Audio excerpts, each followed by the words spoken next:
Yang juga sedang menjadi sorotan, saudara, sidang lanjutan peninjauan kembali atau PK Saka Tatal akan digelar kembali pada Jumat 26 Juli 2024. Dalam sidang lanjutan, kuasa hukum Saka Tatal akan menghadirkan beberapa orang saksi ahli, diantaranya mantan Wakapolri dan mantan Kabareskrim Polri.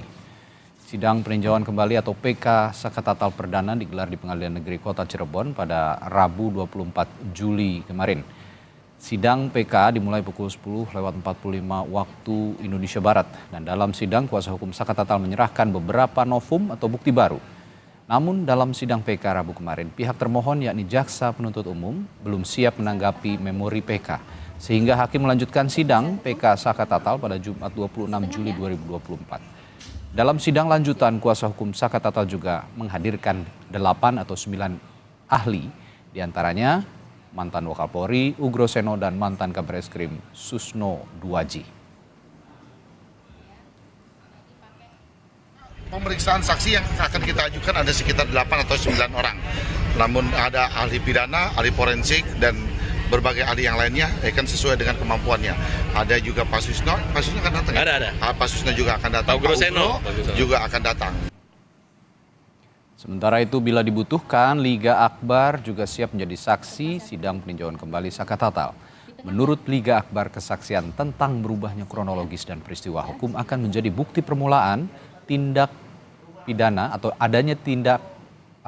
tidak adanya keterlibatan, maksud kami, seluruh terpidana termasuk Saka Tatal. Bukti ini dinilai akan sangat penting jika disampaikan di sidang PK Saka Tatal. Untuk bisa menjadikan Liga Akbar sebagai penguatan terhadap PK ataupun sebagai saksi. Ya, kami dan klien kami juga menanggapi positif karena gimana pun juga Saka Tatal harus tetap dibantu. Dan insya Allah klien kami Liga Akbar siap bersedia untuk memberikan keterangannya apabila dibutuhkan oleh kuasa hukum Saka Tatal. Lebih lengkap akan kita tanyakan pada jurnalis Kompas TV Abel Insani di Cirebon, Jawa Barat. Bel, bagaimana perkembangan sidang lanjutan peninjauan kembali Saka Tatal? Benar akan dihadirkan mantan Wakapolri dan Kabareskrim, Bel? Ya, baik, selamat pagi Radi dan juga saudara. Memang benar untuk babak baru kasus Vina ini kemarin dari pihak Saka Tatal sudah melakukan pengajuan peninjauan kembali. Kemarin sidang dilakukan di Pengadilan Negeri Cirebon dan benar sekali bahwa dari pihak Saka Tatal besok ini akan menghadirkan 8 hingga 9 saksi sebagai ahli pada persidangan, termasuk ada di dalamnya yakni adalah mantan Wakapolri Komjen Pol Susno Duaji, lalu juga ada mantan Wakapolri, maksud saya tadi adalah mantan Kabareskrim, dan juga nanti akan ada mantan Wakapolri Komjen Pol Ugroseno, dan juga ada beberapa ahli hukum pidana yakni Profesor Dr. Muzakir, lalu juga Dr. Azmi Syahputra, dan juga ada guru besar ilmu hukum pidana, ada Profesor Dr. Andi Hamzah, lalu juga ada Dr. Yongki Fernando, dan yang terakhir ada nanti dihadirkan juga ahli psikologi forensik yakni adalah Reza Indragiri Amaril. Dan memang sidang ini belum selesai ya, Radi dan juga saudara, tetapi untuk sidang ini akan dilanjutkan pada 26 Juli 2024 atau tepatnya besok pada hari Jumat. Karena memang agenda pertama kemarin ini adalah dari pihak kuasa hukum Saka Tatal ini sudah menyampaikan beberapa novum, termasuk ada novum tambahan yang disampaikan pada persidangan.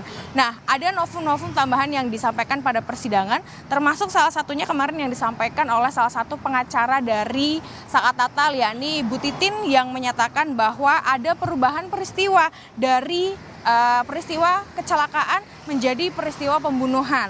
Lalu juga ada yang disampaikan oleh salah satu pengacara dari Saka Tatal juga yang menyatakan bahwa sebenarnya Saka Tatal ini bukan tertangkap tangan tetapi ditangkap tanpa prosedur. Jadi dari pihak Saka Tatal ini menilai bahwa Saka Tatal ini tidak ditangkap, ditangkap tidak sesuai dengan prosedur yang berlaku. Jadi Sakatatal seharusnya dihadirkan sebagai saksi terlebih dahulu, tapi pada saat penangkapan dan juga hingga di penjara, Sakatatal sebenarnya tidak dihadirkan sebagai saksi atas peristiwa yang menyebabkan Vina ataupun juga Eki meninggal dunia. Nah, memang ada beberapa novum yang disampaikan kemarin sebagai tambahan, termasuk juga pengakuan Dede yang menyatakan bahwa dia melakukan kesaksian palsu. Begitu, ini juga kemarin sebagai novum tambahan yang disampaikan oleh pihak dari kuasa hukum Sakatatal. Nah, untuk sidang lanjutannya besok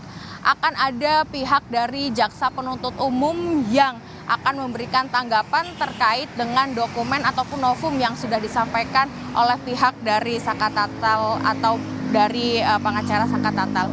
Memang kalau kita mundur sedikit begitu ya, Radi dan juga saudara, untuk Sakatatal ini merupakan satu dari 8 orang yang ditangkap oleh polisi pada tahun 2016 terkait dengan kasus pembunuhan yang mengakibatkan Eki dan juga Vina meninggal dunia. Tapi pada saat itu Sakatatal ditersangkakan atas kasus tersebut, dan tahun 2020 Sakatatal dibebaskan karena adanya hal baru sehingga Sakatatal diberi remisi dan dipenjara hanya 4 tahun dari tuntutan sebelumnya 8 tahun. Demikian, Radi.